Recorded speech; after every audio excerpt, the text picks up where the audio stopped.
into it. Over here. So.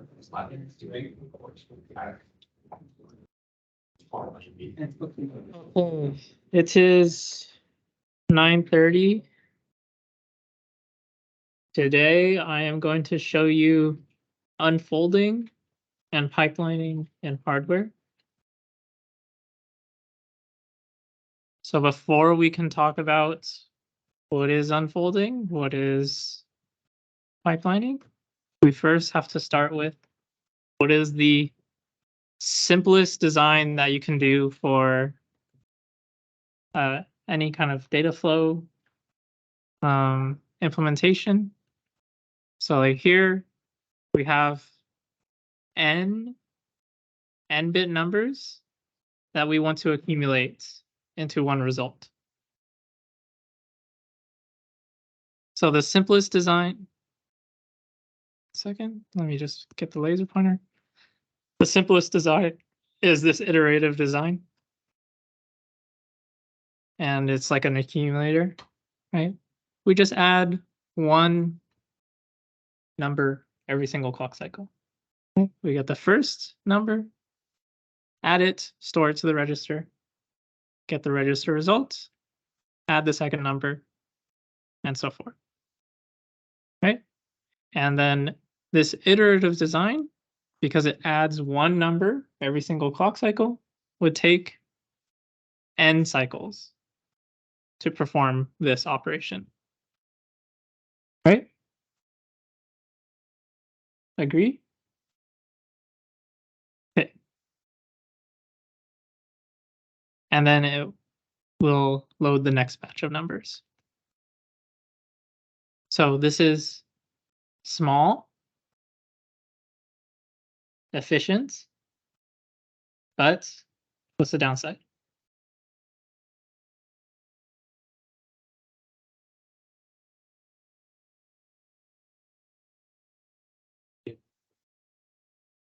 The hardware that we're going to talk about, if it's not on FPGA, you can't reprogram it. So what's the downside? What do we not like about this architecture? So because of that, it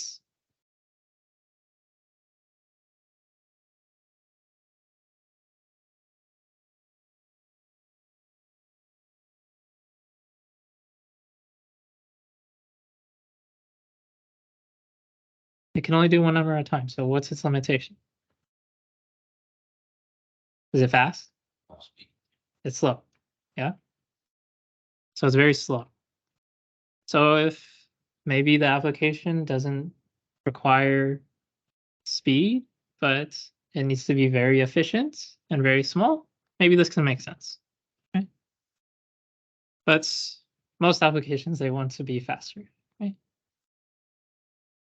So the first optimization that we're going to do is unfolding. So the way that you do unfolding is for each iteration, you replicate the architecture.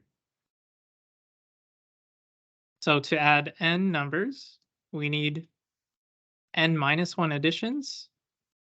So as an example, if n is 7, the unfolded version of the iterative architecture is this architecture. So every single iteration, I create a new adder. It's a new adder, new adder, new adder, new adder.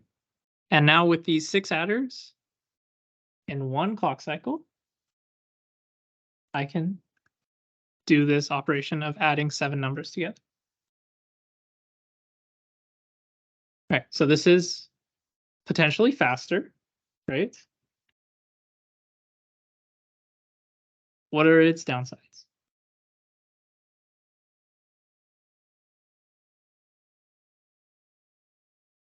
How much larger is this than the last one?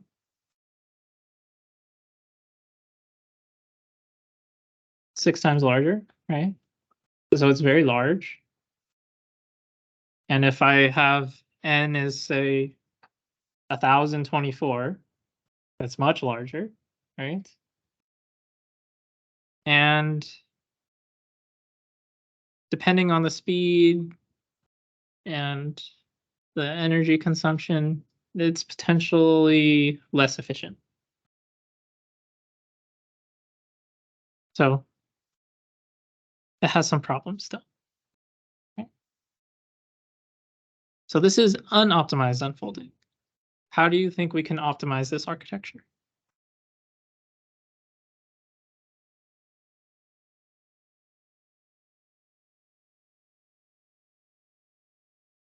What am I still doing at every single step? Adding how many things?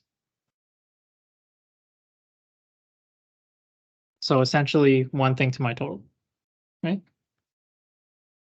How can I do this better?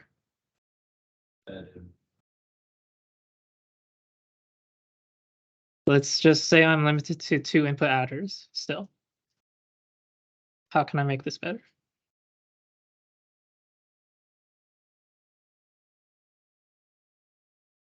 I'm adding x0, x1 here, right? What can I do with maybe x2 and x3 at the same time? Add them at the same time. And x4, x5, add them at the same time, right? So I can have more adders on the same level and then combine their results. So that's the optimized unfolding. So for optimized unfolding, you're going to end up with this tree-like structure that optimizes the number of 2 input adders. And every single level, we're going to add 2 different numbers together, right? So our number of adder levels is going to be given by log base 2 of n, where n is the number of additions that we need to do, or inputs more specifically. And then the number of output bits required for each adder is basically the base number of bits of the input, and then plus whatever level it's on, right? Because this first adder level is going to add 1 bit to the outputs. And then the next is going to add another bit, and then another bit. So in total, the output should be n plus n log 2 base n bits as our output, as our final adder. And then one of the things that we have to handle is if n is not a power of 2, some adder levels will have data inputs that are just passed through to the next adder level and not added. So like here, we can see at x0, the first level, it does nothing, right? It just gets passed through to the second level instead. So that's what it means when we don't have a perfect power of 2. If we have signed numbers at every single level, we need to extend the sign operands in order to get the proper results. For unsigned numbers, we can just 0 extend instead of sign extend. And we would also be using the carryout as the most significant bits for the next level, right? But we can see that this adder tree is better than the last adder tree. So we have 1, 2, 3, 4, 5, 6 adders still. It's the same amount, 1, 2, 3, 4, 5, 6. But now if we do our propagation delay, in this architecture, I'm going through 1, 2, 3, 4, 5, 6 adders on my longest path. In this architecture, how many adders are on my longest path? 3, right? So we're twice as fast as the previous architecture with this optimized unfolding. Okay. So let's again go through our pros and cons of this. So our pro is we're faster, right? And compared to the iterative architecture, we're still larger, right? And we would have to figure out the calculation for energy efficiency. But in general, the iterative design will usually give you the best energy efficiency.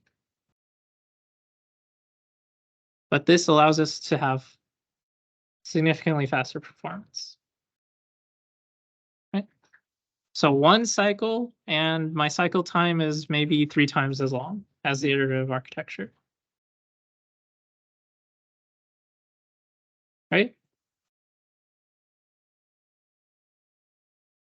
So this is unfolding.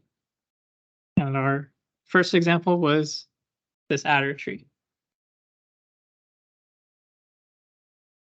And here's the overhead that we have for unfolding. So we can process a group of n numbers in one clock cycle, but we have this large increase in hardware resources.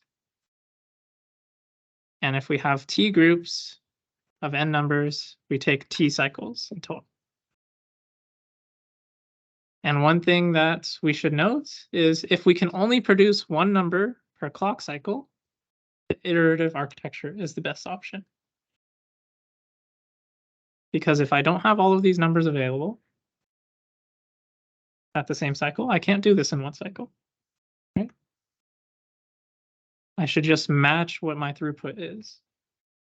Like if I can only have one number, I should only have one atom. Right?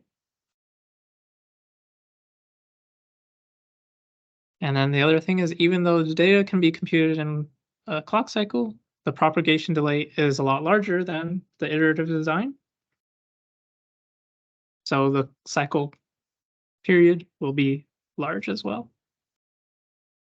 To increase the frequency of our operation or decrease our cycle time, we need to apply pipelining. So this is your first question on this.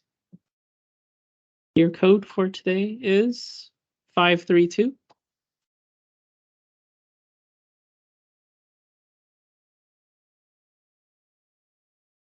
It's just asking how many adder levels do you need if you have 128 inputs?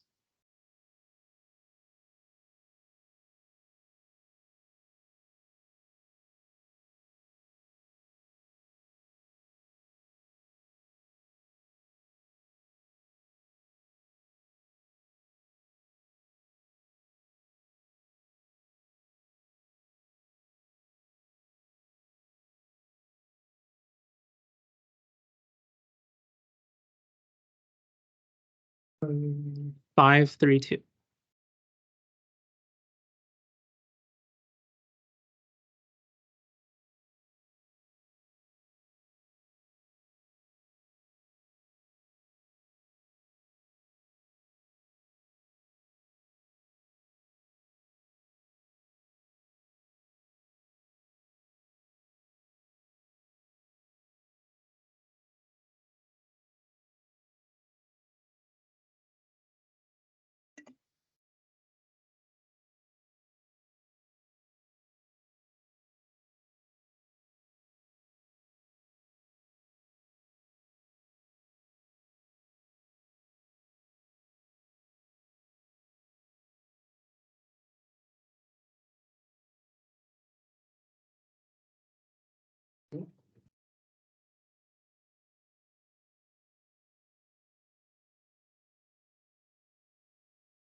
Yeah, I don't see any new answers coming in. We're close to the threshold, but we're not quite there. So do talk to the people around you about what you answered, why you answered it.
Okay, I don't hear much more discussion on this.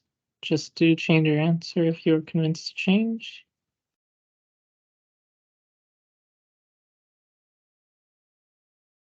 All right. So we are past the threshold now. So the pure discussion did work. How many adder levels do you need for 128 inputs? Our equation for this is what? Log base 2 of that, And where n is? 128. So log base 2 of 128 is? 7. Yep.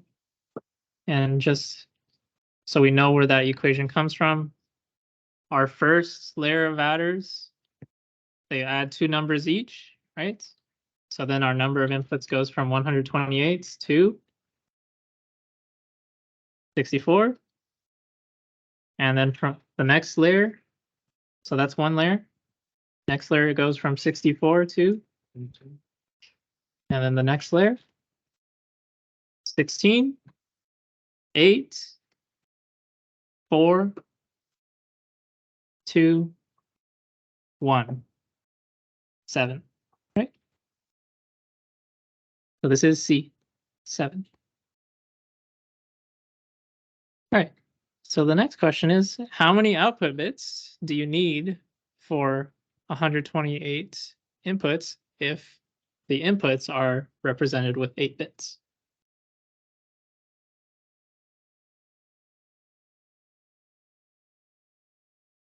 So answer this on your own first.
I don't see answers changing. Are we still thinking about this?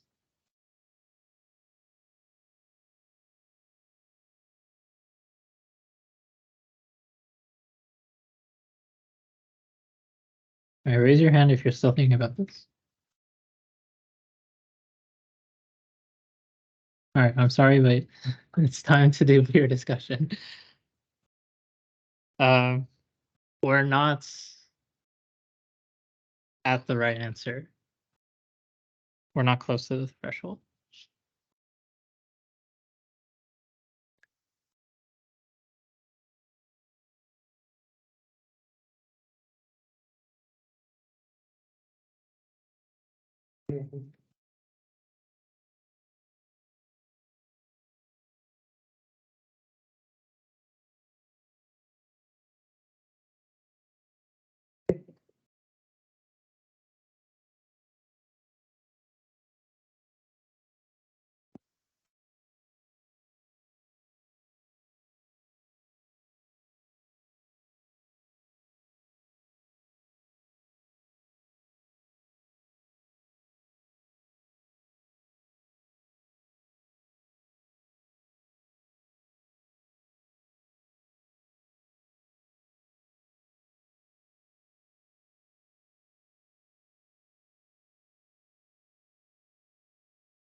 Okay, do change your answer if you were convinced to change your answer.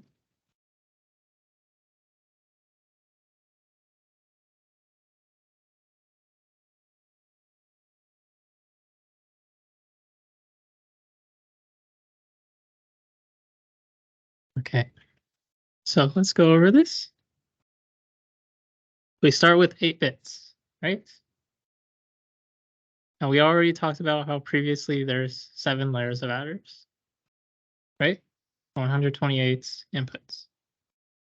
After the first layer, what's the output bit width?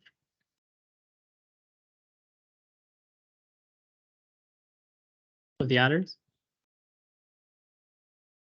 Yeah, you add 1 bit, right? After the second layer? So for each layer of adders, I add how many bits? 1. So I start with 8. I have 7 layers of adders. So my answer is 15.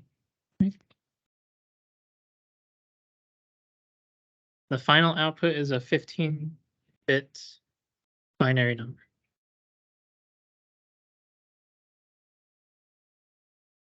All right. So how many bits do you need for the adders at the second level for 128 inputs with 8-bit representation? We already went over this. This is, 9.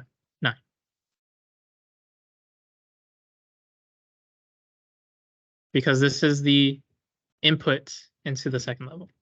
So the levels are read from top down? Yeah. Not bottom up? Okay. Yeah. The way the data flows. Okay. Right. All right, so the next thing, that was unfolding. So we see how unfolding works, why we would do it. Now, on top of the unfolded architecture, we're going to talk about how it can be pipelined.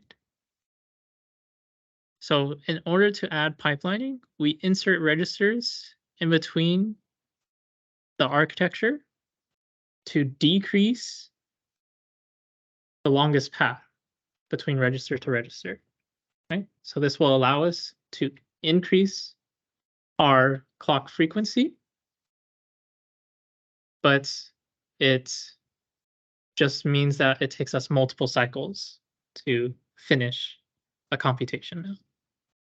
But our cycle time is cut. So the number of register levels to include is going to depend on your architecture as well as what is your target maximum frequency. So there is this latency that we're going to add. So output data will be ready a number of cycles or register levels after the input data is loaded rather than just 1 cycle, but our cycle time is a lot lower. So one thing to note is that we can load new input data at every single new cycle. And after the initial latency, we will get results still every single cycle. So overall, the speed up will be approximately the number of pipeline layers that you've added compared to the unfolded architecture. But the actual latency of how long it took for this input to be processed is about the same because it still goes through all of the different layers. All right, so here is our pipelined architecture. So we have our inputs. It gets saved into these registers, right? And in the first clock cycle, the first batch of data gets added and their intermediate results get saved into these registers. And at the same time, the second batch of data is going to be saved to these registers. Next clock cycle, we take those intermediate results, add them up, save them to these registers. And then that second batch of data gets added and saved to these registers. Third batch of data is saved to the first registers. Third clock cycle, we read these registers. We have the result for the first batch of data. Second batch of data, intermediate results are computed, saved to these registers. Third batch of data, saved to these registers. Fourth batch of data, saved to these registers. Fourth clock cycle, my second batch of data is done, right? The intermediate results were saved here, and we get our result. So after the 3 clock cycles to fill up the pipeline, now every single cycle, we finish one batch. And if we look at what is our approximate cycle time for this pipeline design, register to register, register to register, what's my longest path?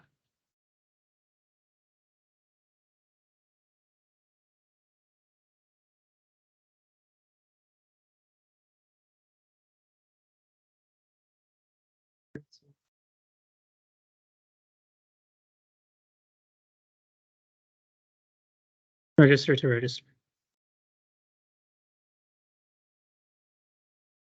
It's just register, adder, register. It's my longest paths. Register, adder, register, register, adder, register. Here, register, adder, register. Register, adder, register. Right? What's my longest path here? No, register, adder, register.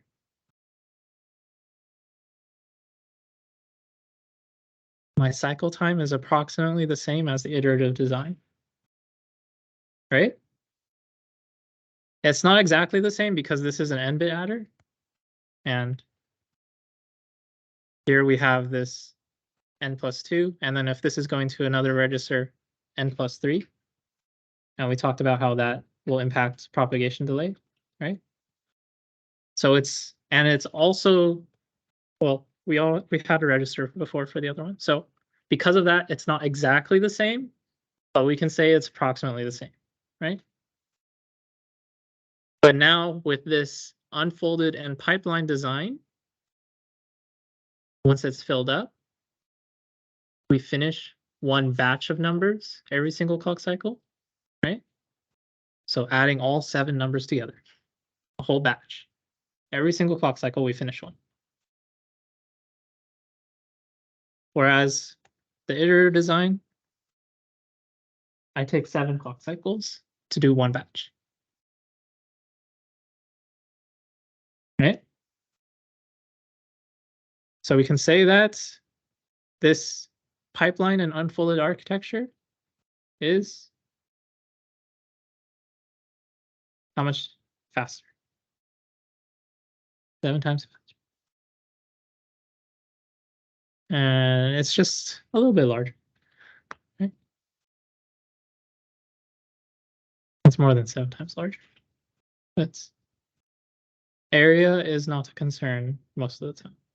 We can fit billions on billions of transistors onto chips, right? Usually performance is our primary concern. So it's going to be significantly faster. It's a little bit larger, but again, we don't really care about that too much. Does it fit on the chip? Sure, then let's do it, right?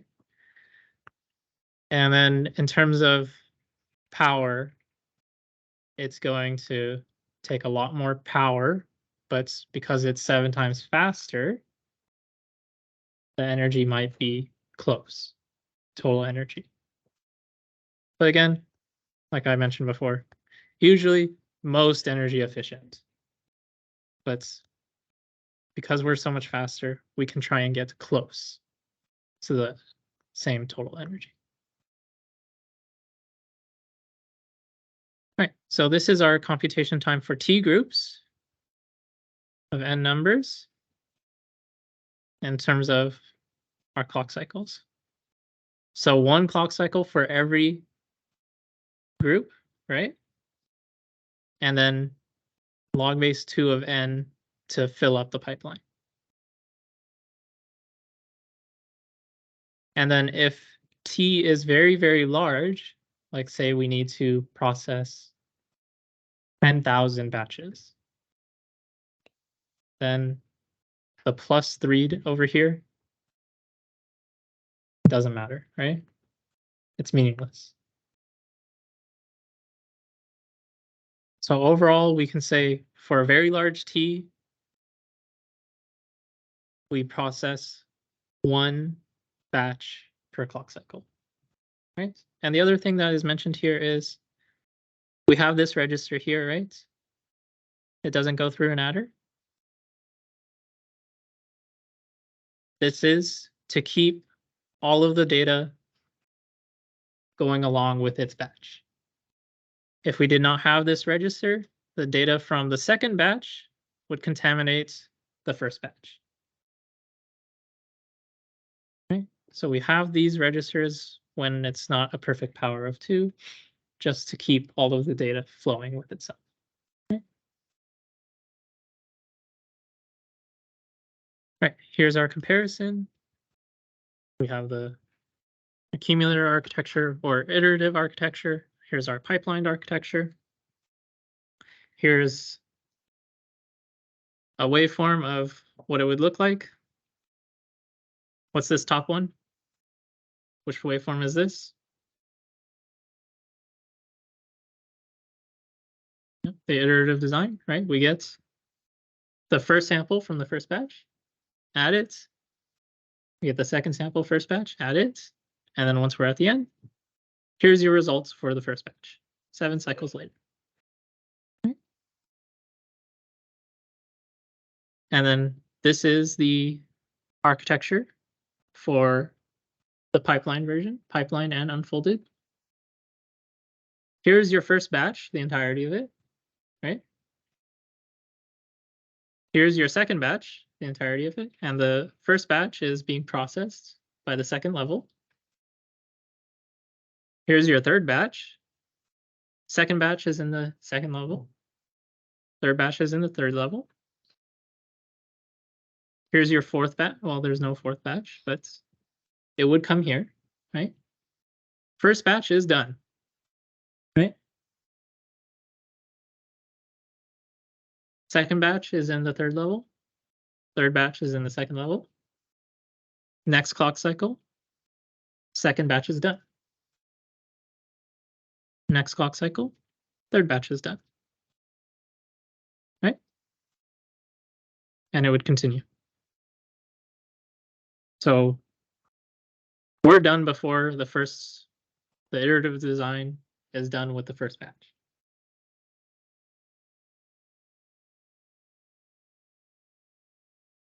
So do we see how this works? Why these registers are here? How they save the intermediate results? And then the new incoming batch can overwrite the other registers. Next clock cycle, we move to the next registers, and then the previous one goes into the registers we were in. And longest path is just register, adder, register. Right? All right. So here's your next question. If you have 128 inputs,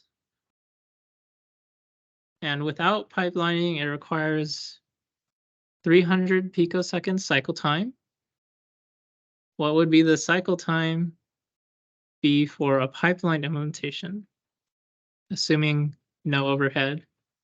And we're also assuming that this 300 picoseconds cycle time is for the unfolded architecture. So it's unfolded, but it's not pipelined.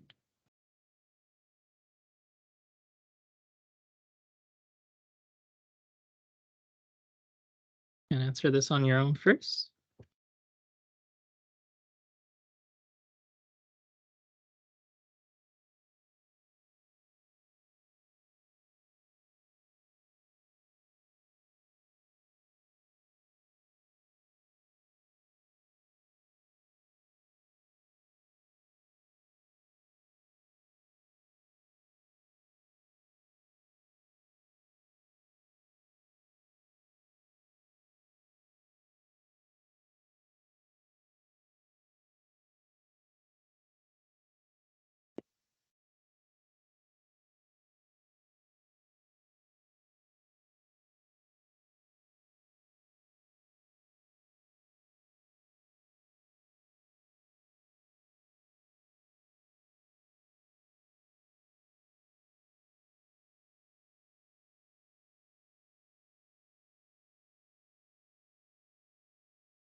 I don't see any new answers changing. So we are not quite at the threshold, but most of us do have this right. So do talk to the people around you. How did you get to your answer? And then resubmit if you are convinced to change your answer.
Okay, I don't see answers changing anymore. So do change your answer if you were convinced to change your answer.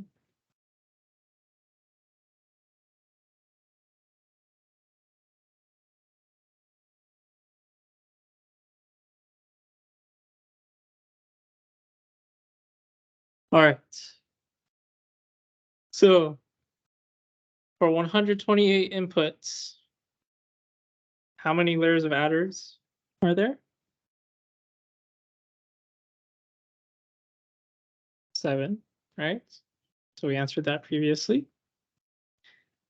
So essentially what we're saying is it takes 300 picoseconds to get through 7 adders. Correct? And if we added pipelining,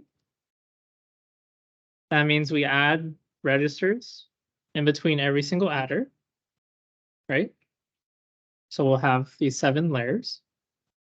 And now my longest path is register, adder, register. So I only need to go through one adder, and we're assuming no overhead. So there's no overhead of adding the registers. So I need to divide my cycle time by 7. Okay. So this gives me like 42.87. So closest answer is 43. Okay.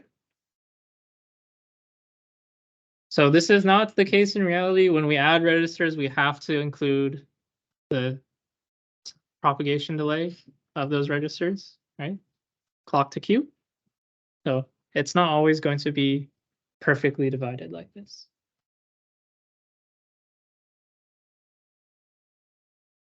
All right, so this is, let's call this one the last question. If you have 128 inputs and you have 10 batches to process, what's the speed up of using the pipelined implementation?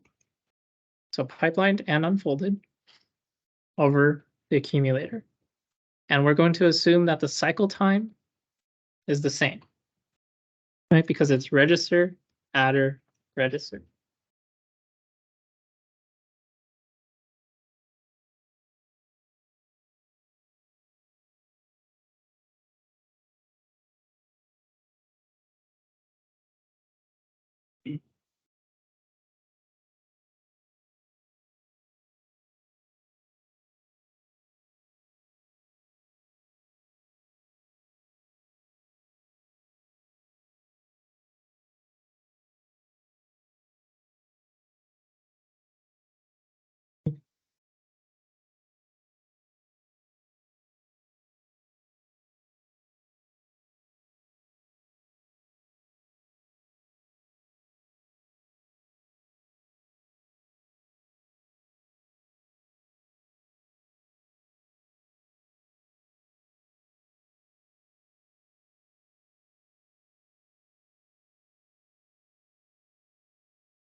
I don't see answers changing anymore.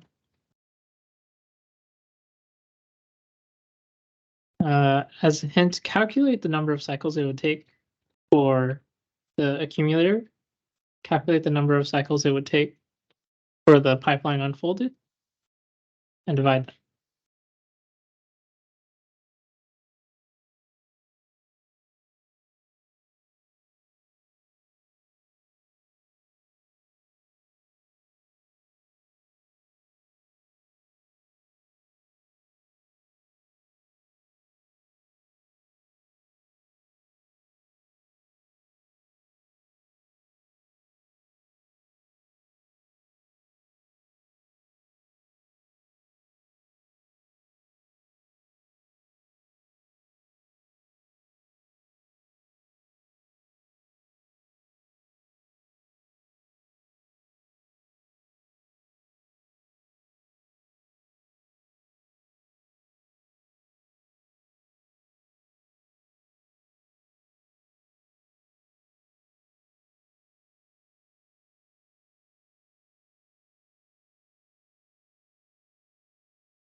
Is anyone still thinking about this?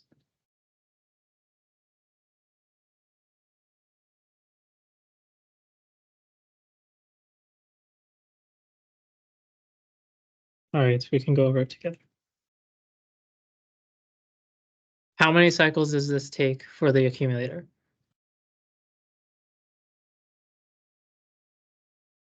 How many cycles does it take for one batch? No, the iterative architecture. I have 128 inputs. How many inputs do I process per cycle? So for one batch, 120. So for 10 batches, 1,280 cycles, right? How many cycles does this take the pipelined unfolded architecture?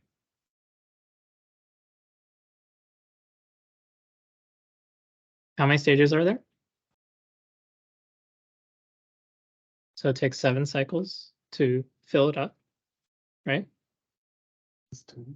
And then plus 10. Because you have 10 batches. And once you fill it up, every single cycle after, you are finishing. Yep. And then if you divide them, you get like, what is it? 75-ish? 1280, 75.29. Right? So closest is C. Closest. But if you chose E, sure. E is fine. Right? Okay. We can finish up multiplication next time. For this week's lab, Mark is going to help you with it. So I'm going to go over some more stuff to help you with the final project on Wednesday instead. And also part of the final project is part of the lab after. Yeah, lab 10. So it's partially final project, but it's also for your next lab on Wednesday. And we'll also cover this pipeline unfolded multiplication. Is there a print function in Vivado? There is. Yeah.